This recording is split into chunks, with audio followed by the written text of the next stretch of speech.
Nous sommes aujourd'hui avec Marine Le Pen, elle est la présidente du Front National en France. Elle a obtenu 20% des voix aux dernières élections présidentielles. Elle est donc la présidente du troisième parti politique français. Sa ligne de politique étrangère est radicalement différente de celle qu'a tenue Nicolas Sarkozy, qui est intervenu militairement en Libye, et de celle de François Hollande, qui souhaite faire tomber le gouvernement syrien Manu Militari. Marine Le Pen s'oppose à contrario à l'ingérence et elle défend la souveraineté des États. Si Bachar al-Assad devait tomber, seul le peuple syrien peut le renverser. Et s'il devait rester, il s'avérerait que le peuple syrien aura majoritairement voulu conserver son président. Car la révolution est plus forte que la répression de la tyrannie.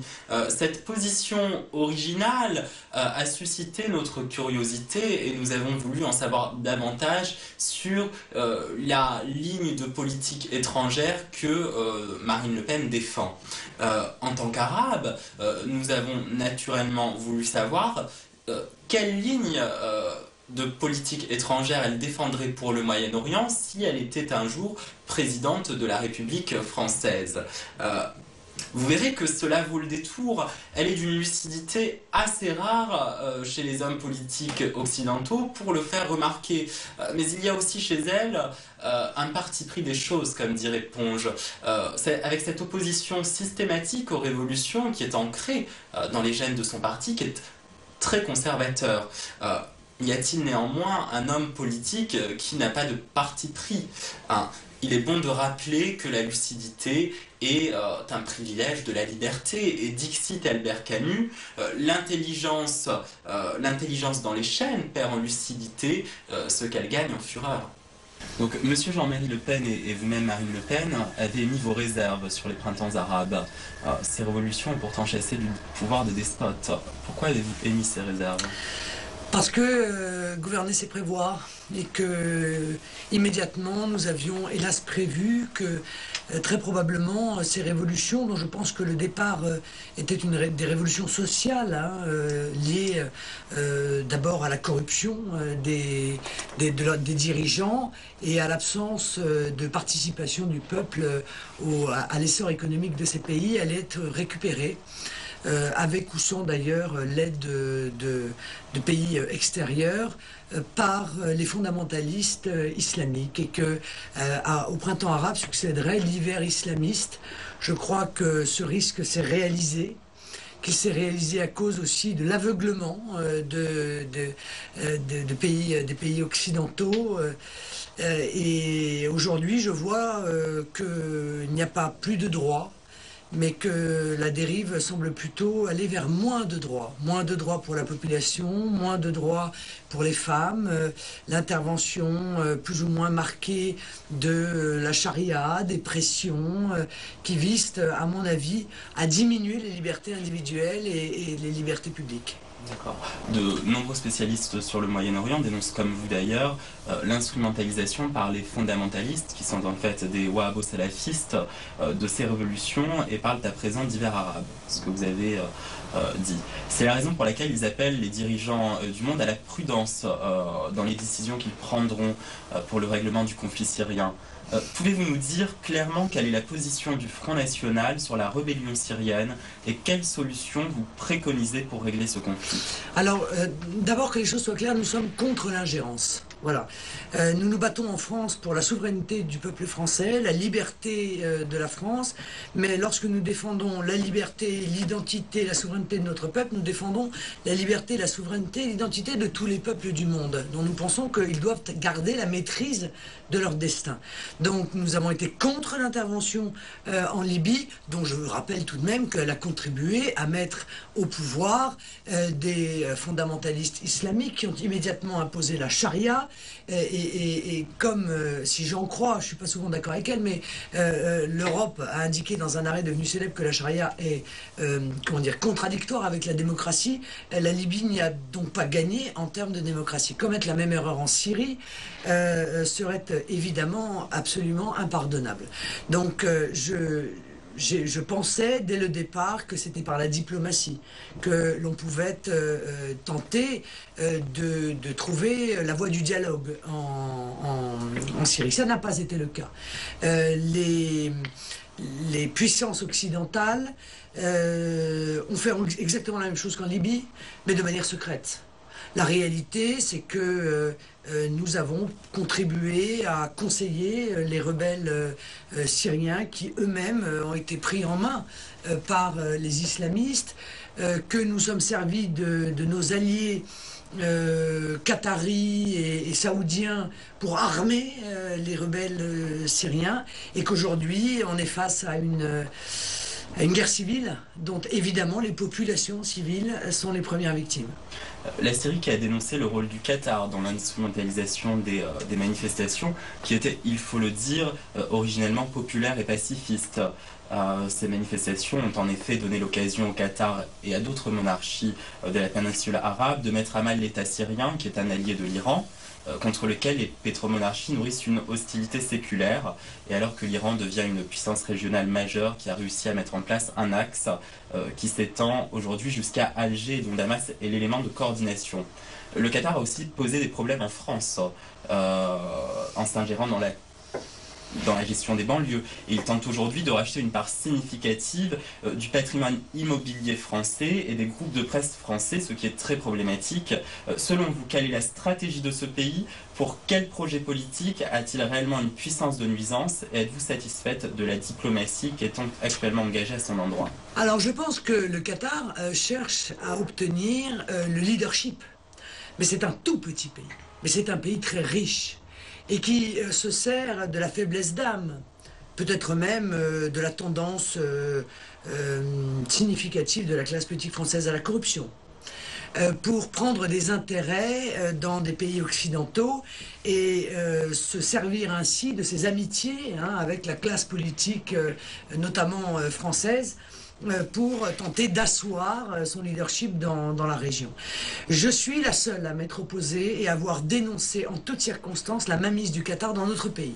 Que ce soit dans les banlieues, en indiquant qu'en aucun cas je pensais qu'il ne s'agissait là d'œuvres humanitaires, mais bien évidemment d'une mainmise politique sur des populations dont on sait que ce sont des populations fragilisées dans leur identité et qui pourraient un jour être instrumentalisées, et notamment évidemment contre la France, mais également les investissements dans le football, l'achat de notre patrimoine, les conventions fiscales signées avec la France, qui permet aux Qataris de ne pas payer d'ISF. D'ailleurs, je ne comprends pas pourquoi un certain nombre de nos grands patrons veulent devenir belges. Ils n'ont qu'à devenir Qataris. C'est beaucoup plus intéressant sur le plan fiscal, à mon avis, que de devenir belge. Bon.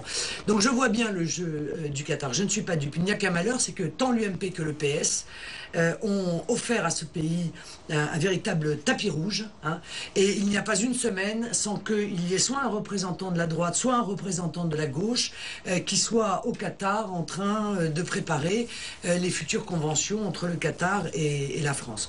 Je pense que le Qatar a joué un rôle partout, dans toutes les dérives qui ont succédé à ces printemps arabes, et évidemment cette situation m'apparaît très dangereuse. Voilà. Alors, nous avons évoqué le Qatar, mais il serait dommage de ne pas voir la forêt qui se cache derrière l'arbre. Il y a surtout l'Arabie Saoudite. Qu'en est-il de la position du Front National à l'endroit de l'Arabie Saoudite? La même qu'à l'égard du Qatar. Voilà, nous sommes extrêmement réservés, extrêmement prudents et très lucides sur le rôle que jouent l'Arabie Saoudite et le Qatar, parce que je pense que ce rôle est conjoint dans le monde et en Europe en particulier. Alors il y a depuis peu un autre pays qui a rejoint cette alliance. Son califat avait pourtant lutté contre le wahhabisme qu'il avait déclaré hérétique. Je parle bien sûr de la Turquie, qui fait le jeu des wahhabo-salafistes au Moyen-Orient, puisqu'Istanbul est devenu comme Doha le terrier des salafistes en tout genre. L'attitude l'attitude de la Turquie qui soutient les wahhabo-salafistes dans les printemps arabes, quand ceux-ci sont responsables d'attentats meurtriers en Europe et ailleurs, et alors que d'autres forces d'opposition pourraient être soutenues, a-t-elle renforcé votre position sur son intégration à l'Union européenne, c'est-à-dire votre refus qu'elle l'intègre? Bon, de toute façon, je pense que la Turquie, elle aussi, cherche aussi à avoir un leadership, hein. Et par conséquent, elle essaye d'utiliser et les uns et les autres. Donc je crois que la Turquie a le pied dans plusieurs sabots. Voilà, ça me paraît. Je pense que sa situation et sa position est moins claire que celle que vous exprimez et que pour l'instant, elle cherche un peu à jouer sur tous les tableaux. Mais il n'y avait pas à me convaincre, je veux dire, du refus de l'entrée de la Turquie dans l'Union européenne. Nous avons toujours été contre, sans d'ailleurs porter de jugement, en l'occurrence, sur la Turquie, tout simplement parce qu'elle n'est pas un pays européen, ni géographiquement, ni historiquement, ni culturellement, et que donc elle n'avait strictement, à mon sens, rien à faire dans l'Union européenne. Ce que je reproche en revanche à la classe politique européenne, c'est de laisser croire à la Turquie qu'elle pourrait un jour entrer. Je pense qu'il faut avoir du respect dans les relations internationales que l'on a, quelles qu'elles soient, y compris le respect de la franchise. Et la franchise, ça consiste à dire aux Turcs, bah, écoutez, vous n'êtes pas européens, donc vous ne rentrerez pas dans l'Union européenne. Je pense que cela aurait probablement rendu les relations entre la Turquie et l'Europe, et en particulier la France, plus claires et plus saines qu'elles ne le sont actuellement. Alors la Turquie, l'Arabie Saoudite et le Qatar sont protégés par les États-Unis, qui ont eux aussi fait le jeu des wahhabo-salafistes au profit des marchés financiers et d'Israël, les deux étant liés par un jeu de lobbying. Quelle est aujourd'hui la position du Front National vis-à-vis des États-Unis?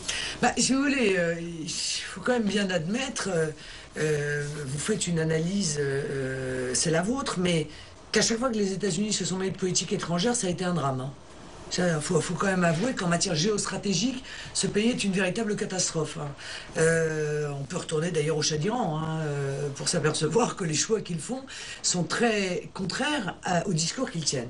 Parce qu'on ne peut pas d'un côté lutter contre le fanatisme, soi-disant mener la guerre contre le terrorisme fanatique, et en même temps, à chaque fois, être derrière les fondamentalistes islamiques dans l'ensemble des pays où ils interviennent.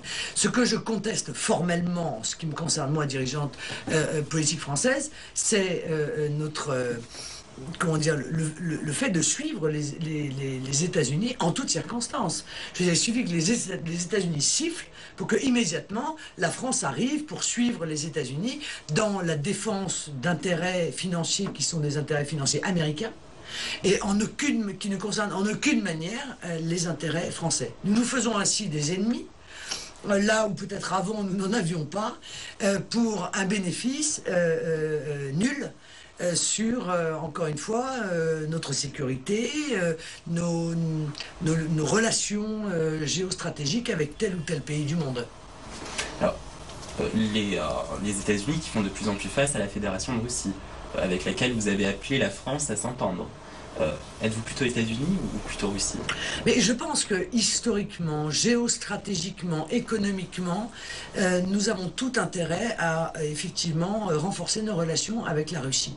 Moi, je crois à l'aurore boréale, hein, de Brest à Vladivostok. Je remarque que le mur de Berlin, sous la pression des Américains, n'a pas été détruit, il a juste été mis sur roulette, hein, on l'a juste déplacé, et que la guerre froide existe toujours entre les États-Unis et la Russie. Or, la Russie est un grand pays, et c'est un pays qui nous permettrait, si on engageait loyalement des relations économiques avec elle, notamment de ne pas dépendre de ces monarchies pétrolières, ou de moins dépendre de ces monarchies pétrolières, dont on voit que d'abord elles ne sont pas à l'abri de déstabilisation et que de surcroît elles ont sur nous un pouvoir de plus en plus important que je conteste. Alors, avant d'appeler à la coopération avec les Russes, vous avez tenté de vous rapprocher des Juifs qui vous considèrent comme un parti antisémite, notamment depuis que M. Jean-Marie Le Pen a tenu des propos négationnistes sur la Shoah, et après qu'il a pris le parti des Palestiniens en s'opposant au colonialisme israélien. Ce rapprochement a-t-il changé votre position sur Israël? Est-ce un rapprochement à l'intention des Juifs ou d'Israël? D'abord, il n'y a pas de rapprochement ou de non-rapprochement avec les Juifs ou pas avec les Juifs. Israël est un pays. Voilà. Nous avons toujours dit qu'Israël est un pays. Nous avons d'ailleurs, le Front National, toujours reconnu l'existence d'Israël comme pays. Par conséquent, j'ai avec Israël des relations que j'ai avec d'autres pays et qui sont des relations de dialogue. Je suis juste allé dire que nous ne sommes pas antisémites. Voilà. Ça ne veut pas dire que nous ne contestons pas un certain nombre de la politique qui est menée par Israël, de la même manière que nous pouvons contester la politique qui est menée par le Qatar, la politique qui est menée par les États-Unis. Nous avons une position en matière internationale. Bon. Je pense surtout que la France devrait se mêler le moins possible du conflit israélo-palestinien. J'ai plaidé, oh c'est un vœu pieux, hein, je dis pas, hein, mais j'ai plaidé pour que Israël ait droit à sa sécurité et que la Palestine ait le droit à une existence et à une souveraineté. C'est la raison pour laquelle d'ailleurs je me suis positionné comme étant défenseur de l'entrée de l'État palestinien, hein, de la reconnaissance de l'État palestinien dans les instances internationales. Je crois que ma position est équilibrée et je n'entends pas qu'elle soit autrement. Alors, vous le savez, pour l'avoir souvent dénoncé, la situation des Palestiniens est tragique. Leur pays a été découpé au profit de la création de l'État d'Israël qui a violé le droit international en occupant des territoires palestiniens et Jérusalem décrétée zone administrée par l'ONU et a récemment entamé un blocus contre Gaza. D'abord, condamnez-vous le blocus contre Gaza. Ensuite, dénoncez-vous le viol des frontières de 1947 par Israël. Enfin, reconnaissez-vous à Israël sa légitimité d'être quand un des anciens responsables de votre parti politique, M. Roger Hollande, a écrit que la Palestine n'était pas une terre sans peuple pour un peuple sans terre. Bon, alors d'abord ce que pense M. Roger Hollande, c'est ce que pense M. Roger Hollande. Deuxièmement, ce que je veux, c'est la paix, moi. Voilà. Et tout ce qui peut contribuer à mettre de l'huile sur le feu dans un conflit qui n'en a vraiment pas besoin ne me paraît pas aller dans le bon sens. Et j'aimerais bien, je m'aperçois que ce conflit, si vous voulez, est un peu pris en otage bien souvent par des extrémistes des deux côtés. Le blocus est une stupidité. D'abord, il est injuste parce qu'il touche des populations civiles. Deuxièmement, il est stupide parce qu'en réalité, il renforce le pouvoir de ceux qui tiennent les tunnels et qui, de ce fait, si vous voulez, sont ceux qui, dans l'esprit de la population civile, les font vivre. Bon. Donc c'est en même temps inefficace et injuste. Nous avons fait un certain nombre de propositions, mais le problème, c'est que la France a perdu sa capacité diplomatique en la matière. Ce que je veux dire, c'est qu'à force de se soumettre et de suivre en toutes circonstances la politique internationale américaine, la France qui avait cette voix particulière dans le monde qui pouvait, à mon avis, beaucoup faire avancer la diplomatie, notamment dans des conflits très profonds et très anciens comme celui-là, ne peut plus jouer ce rôle parce que la France est assimilée aux États-Unis et quels que soient les propos que l'on tienne, eh bien, à chaque fois, l'un ou l'autre vous dit « Ah bah oui, mais ça c'est parce que la France est soumise aux États-Unis. » Donc ça, je ne peux d'abord que le regretter. Je pense que la France doit retrouver ce rôle de leader des pays non alignés. Et donc retrouver une force dans sa voie diplomatique. Alors ça passe par des propositions que nous avons faites, notamment que Jérusalem soit considérée comme ville internationale, où chacun pourrait avoir accès, parce que c'est un patrimoine de l'humanité. Hein. Bien sûr, ça fait pas plaisir ni aux uns ni aux autres. Alors, il y a quelques Palestiniens et Israéliens en France, enfin, quelques Français d'origine palestinienne et israélienne en France. Ce sont des immigrés ou des enfants ou des petits-enfants d'immigrés. Ils ont souvent entendu dire que le Front National est raciste. Que leur répondez-vous? Les considérez-vous comme Français? Oui, moi j'ai une vision nationale, moi. Je considère que les Français, tous ceux qui ont la nationalité française, et j'aimerais que tous aient conscience que la seule question que doit se poser un Français face à n'importe quelle situation, c'est quel est l'intérêt de mon pays et de mon peuple. Voilà. Vous savez que nous sommes contre la double nationalité parce que nous considérons que comme on n'a qu'une seule identité, on n'a qu'une seule nationalité. Et que la multiplication de ces doubles nationalités ont donné des gens qui ont des sentiments nationaux divisés entre leur pays d'origine et la France. Donc, moi j'ai un grand projet fédérateur, hein, c'est que la France reste la France. Je pense que si beaucoup de gens sont venus en France, c'est justement parce que la France était la France. Et qu'un certain nombre d'entre eux contribuent à la faire changer, reste pour moi un mystère insondable. Si c'est pour faire de la France l'Iran, ou pour faire de la France l'Arabie Saoudite, ou pour faire de la France les États-Unis, ou pour faire de la France, autant qu'ils aillent en Iran, en Arabie Saoudite ou aux États-Unis. Voilà. La France, elle est spécifique, elle est particulière. Et je pense que le monde a besoin de la France. Voilà. Et tous ceux qui veulent avec moi participer à ce que la France reste la France sont évidemment le bienvenu dans le combat qui est le mien. Si je vous comprends bien, les Français d'origine étrangère sont français, mais ils doivent abandonner leur double nationalité. Oui, je crois que ce serait sain qu'ils abandonnent leur double nationalité, oui. Parce que cette double nationalité, encore une fois, a été le siège de... Voilà, d'un mal-être, d'un malaise, d'un problème d'identité dont on paye aujourd'hui assez lourdement les conséquences dans certaines banlieues. Alors, nous allons passer sans transition à un autre sujet qui est l'Iran. Vous savez sans doute que l'Iran est une république islamique. La transition donc n'est peut-être pas subtile, mais il nous tient à cœur d'avoir votre avis sur la question. L'Iran est en effet au cœur des enjeux des printemps arabes avec cette lutte d'influence, hein, l'Arabie Saoudite et les États-Unis contre l'Iran et la Russie. Et comme vous le savez, elle est à cause de son programme nucléaire persona non grata pour la communauté internationale. Elle se défend pourtant d'avoir un programme militaire, mais la question se pose quand même. Si l'Iran se dotait de l'arme nucléaire, quelle serait la réaction du Front National? Non mais, bon, écoutez, moi je crois que évitons de se poser des questions qui n'existent pas. Ce que je voudrais, c'est de ne pas être systématiquement dépendant des informations données par les Américains. Hein, moi je suis désolé, je suis peut-être un esprit simple, mais j'ai quand même bien vu ce qui s'est passé en Irak. Hein, la petite fiole des armes de destruction massive, on n'a jamais vu d'armes de destruction massive. Ça a quand même fait 1,5 million de morts, la plaisanterie, hein, dont la moitié étaient des enfants. Bon. Que l'Iran se dote de nucléaire civil, je pense que c'est parfaitement son droit, comme c'est le droit de l'ensemble des pays du monde. Je ne crois pas que l'Iran soit susceptible de se doter de nucléaire, d'armes nucléaires. Maintenant, je pense que l'arme nucléaire, de toute façon, est une arme dissuasive.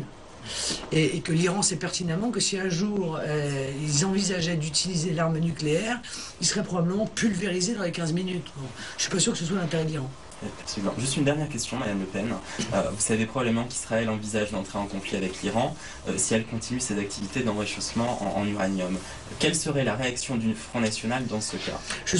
Nous l'avons dit et redit, je pense que ce serait une fantastique erreur de la part d'Israël que d'entrer en conflit avec l'Iran et que ceci pourrait avoir des répercussions mondiales.